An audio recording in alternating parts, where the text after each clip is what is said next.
नमस्कार, स्वागत है आपका कल की तैयारी में। मेरा नाम है विकास और यहाँ से अगले आधे घंटे हम बात करेंगे आज के बाजार की और साथ में आपकी कराएंगे हम कल की तैयारी। आज का बाजार कैसा रहा उसका पूरा अपडेट लेकर आएंगे और कल कौन से शेयर्स हैं जहां पर आप इन्वेस्टमेंट या फिर ट्रेड कर सकते हैं उसकी जानकारी देंगे और साथ में आपके कॉल्स, यानी आप जो भी सवाल पूछना चाहते हैं उन सवालों को भी हम इस शो में शामिल करेंगे। तो ये सारी चीजें आपके साथ अगले आधे घंटे लगातार इस शो के दौरान आपके सामने रखेंगे। लेकिन सबसे पहले आपको ये बता देते हैं कि आप इस शो में जुड़ कैसे सकते हैं। तो जुड़ने का तरीका बिल्कुल आसान, आपकी स्क्रीन पर एक QR कोड है जिसे आप स्कैन करके अपने सवाल हमारे पास भेज सकते हैं। उसके अलावा एक नंबर आपकी स्क्रीन पर है 9167329108 का, उस नंबर को आप डायल कीजिए। उस पर आप कॉल, मैसेज और व्हाट्सएप के जरिए भी अपने सवाल हमारे पास भेज सकते हैं। तो आप लगातार अपने सवाल भेजिए, लेकिन उस वक्त हम एक काम करते हैं, उसके पहले एक बार हमारे मेहमानों को शामिल कर लेते हैं और उनसे जरा मार्केट के ऊपर व्यू लेते हैं और उसके बाद फिर आपके सवालों को भी शामिल करेंगे। तो हमारे साथ जाने माने एनालिस्ट नितिलेश पावस्कर और साथ ही sharmilajoshi.com की शर्मिला जोशी जुड़ी हुई हैं। आप दोनों मेहमानों का बहुत बहुत स्वागत है 18 हाउस स्वदेश पर और बहुत शुक्रिया आपने समय निकाला है। सबसे पहले नितिलेश जी आपके पास आऊंगा।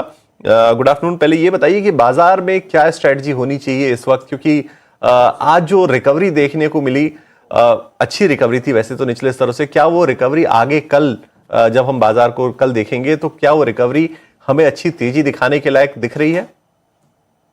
Good afternoon. देखो, अगर हम लोग मार्केट में देखेंगे तो लोअर लेवल से काफी एक अच्छा रिकवरी देखने को मिला। अगर हम लोग देखेंगे तो 23,150 के आसपास एक इंपॉर्टेंट गैप लेवल था, उसी लेवल से मार्केट ने बाउंस बैक दिखाया है। तो अभी एक मेक और ब्रेक लेवल है 23,350, 23,400, इस लेवल के ऊपर मार्केट होल्ड करना चाहिए। पर मेरे हिसाब से यहाँ से लॉन्ग जाना ठीक माना जाएगा, क्योंकि यहाँ पे डाउनसाइड का जो रिस्क है हालांकि टला नहीं है, लेकिन हम लोग कह सकते हैं कि मार्केट ने 23,200, 23,150 के आसपास एक शॉर्ट टर्म बॉटम बना लिया है। तो यहाँ से हम लोग तेजी का प्लान करेंगे। ऊपर में जो पहला हम लोग टारगेट प्लान करेंगे 23,780 से लेके 23,850। अगर ये लेवल सस्टेन होता है और वहां पे जाके मार्केट में कुछ पॉजिटिव सरप्राइजिंग मूव आते हैं, जहां से ट्रंप और ईरान के बीच में बातचीत जो है वो सुलझ जाती है और पॉजिटिव आउटकम वहां से निकलता है, तो फिर हम लोग 24,200, 24,350 ये लेवल पे क्या कर सकते हैं, देखने को मिल सकते हैं। लेकिन अभी ये जो लेवल है वो शॉर्टिंग वाला मार्केट नहीं, यहाँ से मार्केट कभी भी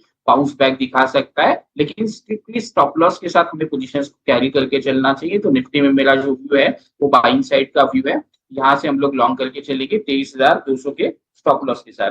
रही बात बैंक निफ्टी की, बैंक निफ्टी में अगर हम लोग देखेंगे तो लोअर लेवल से काफी एक अच्छा मोमेंटम हमें देखने को मिला है। बार बार हम लोग एक ही लेवल प्लान कर गए थे, 53,000 से लेके 52,800 मेक और ब्रेक लेवल था, गैप से बाउंस बैक दिखाया। तो यहाँ से मार्केट में मोमेंटम आना चाहिए और जो टारगेट हम लोग प्लान करके चल गए वो 55,200 से लेके 55,400 ये लेवल आने वाले समय मार्केट में देखने को मिल सकते हैं। लेकिन वन वे तेजी नहीं होगी, धीरे धीरे करके मार्केट क्या करेगा, मोमेंटम दिखाएगा। यहाँ पे एक्यूमुलेशन के ऊपर फोकस करें, ना कि डिस्ट्रीब्यूशन, मतलब स्टॉक एग्जिट वगैरह का प्लान यहाँ पे नहीं करना।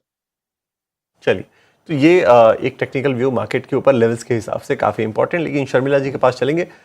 शर्मिला जी, गुड आफ्टरनून। सबसे पहले तो मैं आपसे ये पूछना चाहूंगा कि इस वक्त आप बाजार को कैसे रीड कर रही हैं, क्योंकि देखिए एक रिकवरी थोड़ी बहुत आती है, वापस से बाजार गिर जाता है। ट्रंप के स्टेटमेंट्स लगातार बाजार को, डायरेक्शन बाजार की जो है वो डिसाइड कर रहे हैं। समझ नहीं आ रहा इन्वेस्टर्स को कि क्या करें। क्या मार्केट का बॉटम बन गया है, जो निश्चित तौर पे प्रेडिक्ट करना बहुत मुश्किल काम है कि बॉटम बन गया है या नहीं, बट इस वक्त इन्वेस्टर्स को क्या आप सलाह दे रही हैं? जो भी इन्वेस्टर आपसे पूछ रहे हैं कि क्या करें, इस वक्त सारे पैसे डालें ना डालें, या इस वक्त दूर रहे बाजार से, क्योंकि कोई ये भी कह रहा है कि इन्फ्लेशन का रिस्क आगे जाकर 1-2 क्वार्टर में काफी ज्यादा सीवियर होता जाएगा। आपका क्या व्यू है बाजार को लेकर? अगले 2-3 क्वार्टर या फिर अगले 1 साल मार्केट के कैसे रिटर्न आप एक्सपेक्ट कर रही हैं? तो व्यू, जैसे कि अभी आपकी बातचीत चल रही थी, काफी इफ्स एंड बट्स है सिचुएशन में, तो अनसर्टन ही रहेगा। ये I mean there is no taking away from the fact कि इंडिया की लॉन्ग टर्म ग्रोथ स्टोरी अभी भी काफी इंटैक्ट है। हैविंग सेड दैट, ये रियलिटी है आज की तारीख में कि जो वेस्ट एशिया में सिचुएशन डेवलप हो रही है उससे काफी असर पड़ा है मार्केट पर और अक्रॉस द ग्लोब आप देखेंगे, क्योंकि क्रूड के प्राइसेस जब इम्पैक्ट होते हैं तो सभी जगह इन्फ्लेशन, ग्रोथ, ये सब एवरीथिंग कम्स अंडर क्वेश्चन। तो उस पर डेफिनेटली नजर रहेगी। लेकिन I think somewhere market has sort of digested that the bad news अभी इधर से अगर चीजें खराब और नहीं होती है, जो अभी हमको मान के चलना चाहिए गिवन द फैक्ट कि टॉक्स आगे चल रहे हैं, तो पॉसिबिलिटी ज्यादा अपसाइड की ही दिखाई देती है, क्योंकि सोल्यूशन निकल कर आएगा ऐसे मान के चलना चाहिए। तो ऐसे में एडवाइस यही रहेगी कि जो स्टॉक्स अच्छे हैं, बाय अच्छे आई मीन जिनकी अर्निंग्स अच्छी है, जिनकी विजिबिलिटी अच्छी लगती है आपको इस समय पर, उसमें आप जरूर बाइंग करिए। मेरा यही एडवाइस है सबको कि don't buy everything in one go. तो क्योंकि वो उस तरह का मार्केट नहीं है कि आज आपने एक अगर you know like if you miss a price, आपको फिर से वो प्राइस नहीं दिखेगी, उस टाइप का मार्केट नहीं है। चांसेस है कि आपको उससे कम प्राइस में भी वो स्टॉक मिलेगा। तो स्टैगर योर बाइंग, लेकिन definitely I think the overall view is sort of mildly positive. Overall view positive है और स्टैगर्ड बाइंग की सलाह इस वक्त शर्मिला जी की तरफ से आ रही है कि अगर आपको स्टैगर्ड बाइंग का मतलब ये है कि अगर आपको 100 रुपए इन्वेस्ट करने हैं तो आप उसके छोटे छोटे इंस्टॉलमेंट्स बना लीजिए और हर गिरावट पे उसे इन्वेस्ट कीजिए। ये स्टैगर्ड बाइंग हो गई। चलिए अब एक काम करते हैं, हमारे दर्शकों को इस शो में शामिल करते हैं और पहला सवाल हमारे पास ऋतिक राज का आया है। स्टॉक का नाम है हडको और जो क्वांटिटी है इनके पास वो 55 शेयरों की है। 332 के भाव पर इन्होंने एंट्री की है और इनका ये कहना है कि क्या मुझे होल्ड करना चाहिए स्टॉक को या सेल कर देना चाहिए, क्योंकि इनको लॉस ठीक ठाक हो रहा है। 332 पे खरीदा, 204 के आसपास के भाव चल रहे हैं, 7000 के आसपास का लॉस हो रहा है। नीतिश जी क्या राय होगी, क्या करें, होल्ड करें, सेल कर दें?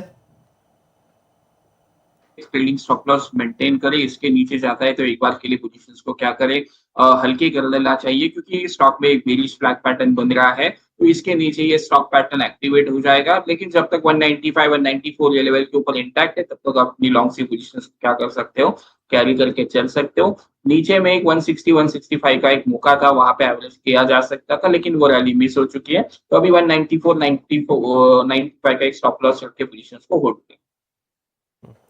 बिल्कुल, चलिए ठीक है, तो ये राय आपको हडको के ऊपर मिल गई है। चलिए एक और स्टॉक को लेकर आते हैं जिसपे सवाल आया है शशांक भदौरिया का। वारी एनर्जीज के ऊपर इनका सवाल है। 118 शेयर इनके पास है, 1503 के भाव पर इन्होंने खरीदा है और सवाल इंटरेस्टिंग है और सिर्फ इसका जवाब शर्मिला जी दे सकती हैं, क्योंकि इन्होंने जो सवाल पूछा है वो ये पूछा है कि 5 साल तक होल्ड करना चाहिए या नहीं स्टॉक को। देखिए स्टॉक ऑलरेडी इन्होंने 1503 पे खरीदा, 3000 के ऊपर चल रहा है, यानी डबल तो हो गए हैं पैसे। उसके बावजूद 5 साल का इन्वेस्टमेंट का नजरिया है इनका। 1,80,000 के आसपास का प्रॉफिट ऑलरेडी ले चुके हैं, ये हो चुका है ऑलरेडी इनका प्रॉफिट। तो शर्मिला जी क्या सलाह आपकी होगी, 5 साल तक के लिए होल्ड करना चाहते हैं, ये थीम आपको कैसी लगती है, ये शेयर आपको कैसा लगता है? First of all congratulations to the investor, उन्होंने बहुत सही समय पर ये स्टॉक लिया।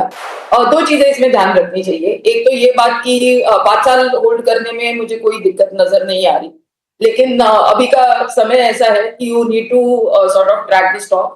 तो हर 5-6 महीने जरूर इसको रिविजिट करें और देखिए कि सब ठीक है। और द नेक्स्ट 6 मंथ्स में आपको कह सकती हूँ कि चीजें ठीक है।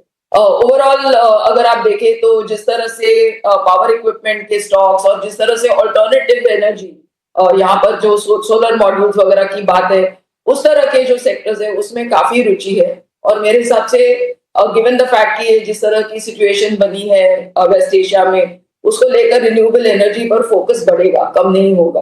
तो इन सब चीजों को चलते हुए मुझे लगता है कि वारी एनर्जीज में बिल्कुल बने रहना चाहिए। और जैसे कि मैंने कहा, just revisit the stock every 5-6 months and see if things are alright. बिल्कुल, तो जो चीजें ध्यान रखने वाली हैं वो सारी चीजें आपको शर्मिला जी ने बता दी और उसके साथ साथ उनका नजरिया यही है कि आप बने रहिए स्टॉक के अंदर। चलिए एक और सवाल हमारे पास, हमारे एक व्यूअर हैं अनिल शाह, उन्होंने भेजा है बंधन बैंक के ऊपर।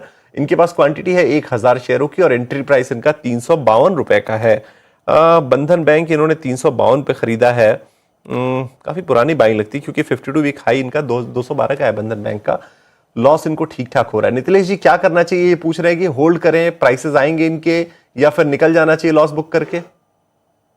नहीं, थोड़ा सा वेट करें। अभी मार्केट मेक और क्लिक वाले सिचुएशन पे 210 220 एक इम्पोर्टेंट लेवल है, उस लेवल को क्रॉस करने की कोशिश कर रहा है। तकरीबन मार्च 2024 में जो टॉप लगा था उसी एरिया के आसपास मार्केट खड़ा है। तो यहाँ पे थोड़ा सा वेट करें, देखिए 200 के नीचे अगर ये क्लोजिंग देता है तो एक बार के लिए हल्के हो जाइए, लेकिन फिर से अगर ये 210 215 के ऊपर मेंटेन होता है तो फिर से आप क्या कर लेना, इस स्टॉक में एंट्री कर लेना। क्योंकि यहाँ से अगर मार्केट ऊपर निकलता है तो थोड़ा सा आप 310, 315 ये लेवल्स भी क्या करते हो देखने को मिल सकते हैं, लेकिन 200 के नीचे 198 के नीचे क्लोज देता है, हल्की कर लिए पोजीशंस, ऊपर आता है तो फिर से आप क्या कर सकते हैं, एंट्री प्लान करके चल सकते हैं। चलिए, ये क्लियर एडवाइस आपको बंधन बैंक के ऊपर मिल गई है। अब आगे बढ़ते हैं अगले सवाल की तरफ, और हमारे अगले जो व्यूअर हैं वो है अभय सिंह। अभय सिंह ने हमारे पास सवाल भेजा है ओला इलेक्ट्रिक के ऊपर। काफी इंटरेस्टिंग स्टॉक है, इसके ऊपर सवाल इन्होंने भेजा है। आज ही देखिए, आज अच्छी खासी एक रिसर्च हमने ओला इलेक्ट्रिक के ऊपर रखी, लेकिन जो एंट्री प्राइस इनकी है ना वो काफी ज्यादा ऊपर की है। 52 रुपए 21 पैसे के आसपास की एंट्री प्राइस है। 1255 शेयर्स इन्होंने खरीदे हैं, और इनका ये कहना है कि क्या इस शेयर को यहां से एवरेज करें या फिर निकल जाएं या बने रहें। तो तीनों ही ऑप्शंस इन्होंने रखे हैं सामने। कौन सा ऑप्शन हमारे एक्सपर्ट्स सजेस्ट करेंगे ये देखना होगा, और चूंकि ये लॉन्ग टर्म का व्यू है, ये 12 महीने तक होल्ड कर सकते हैं, तो ये राय मैं शर्मिला जी से लूंगा। शर्मिला जी, क्या आपको लगता है ओला इलेक्ट्रिक के ऊपर 43 रुपए का स्टॉक है, 52 पर हमारे ये जो हमारे व्यूअर हैं उन्होंने 52 पर खरीदा है, और ओला की अगर मैं बात करूं तो अच्छा खासा रिटर्न पिछले कुछ टाइम फ्रेम में दिया है इसने। 3 महीने के अंदर 75% चढ़ चुका है ये शेयर। क्या राय आपकी है, फंडामेंटल व्यू क्या है आपका? और देखिए, जो सेक्टर जिसमें ओला इलेक्ट्रिक काम कर रहा है वो सेक्टर पे मैं बहुत पॉजिटिव हूँ, लेकिन Ola electric has had its share of troubles. काफी चीजें उनके लिए गलत गई है, two wheelers have caught fire etcetera, so they have been through that pain. लेकिन अब उन्होंने एक नया प्रोडक्ट भी इंट्रोड्यूस किया है, चीजें ऐसे लग रहा है कि अभी स्टेबलाइज हो रही है, they are planning a QIP, they are planning to raise funds, तो अब ऐसे लग रहा है कि शायद यहाँ से रिकवरी हो सकती है। So, having said that, my target would be, around little bit higher than जिस प्राइस पर उन्होंने लिया है। तो मेरे हिसाब से अभी के लिए बने रहिए, but this is not a stock that I'm very positive on. बिल्कुल। चलिए, फिलहाल क्योंकि आपकी इन्वेस्टमेंट है इसलिए शर्मिला जी की तरफ से ये राय है कि आप फिलहाल बने रहिए, लेकिन उनका नजरिया बहुत पॉजिटिव है नहीं स्टॉक के ऊपर। तो अगर आप एक टेक्निकल चेक लेकर एग्जिट करना चाहते हैं तो आप निश्चित तौर पे अपने टारगेट स्टॉप लॉसेस, हमारे चैनल पे तमाम एक्सपर्ट्स इसके ऊपर राय देते रहते हैं। थोड़ी देर पहले ही अंशुल जी ने एक राय दी है, आप फॉलो कर सकते हैं और उस हिसाब से अपने टारगेट स्टॉप लॉसेस को रख सकते हैं। लेकिन चलिए, इसी राय के साथ अब हम एक काम करते हैं, रुख करते हैं हमारे खास सेगमेंट का, VIP शेयर्स का।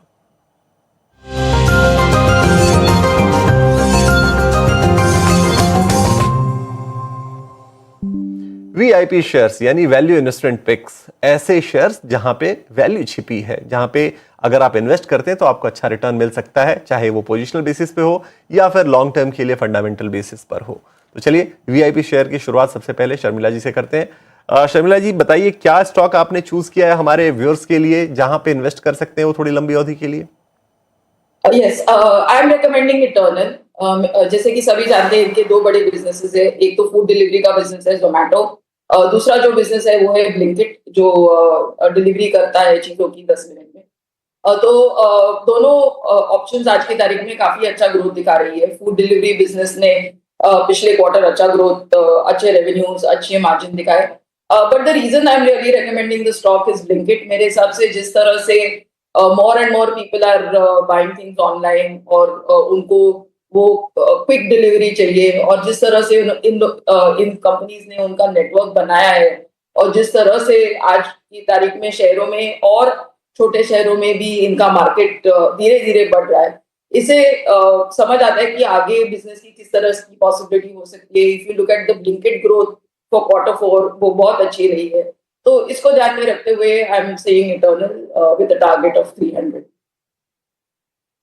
बिल्कुल, 300 रुपए के टारगेट्स रखिए। 18 महीने का लक्ष्य है। 254 के भाव यहाँ पे चल रहे हैं, यानी यहाँ से अगर आप 50 रुपए देखें तो 20% का अपसाइड एक रफ कैलकुलेशन के हिसाब से देख रही हैं शर्मिला जी। चलिए आगे बढ़ते हैं और नितिलेश जी के पास चलते हैं। नितिलेश जी, कौन सा शेयर आपने चूज किया?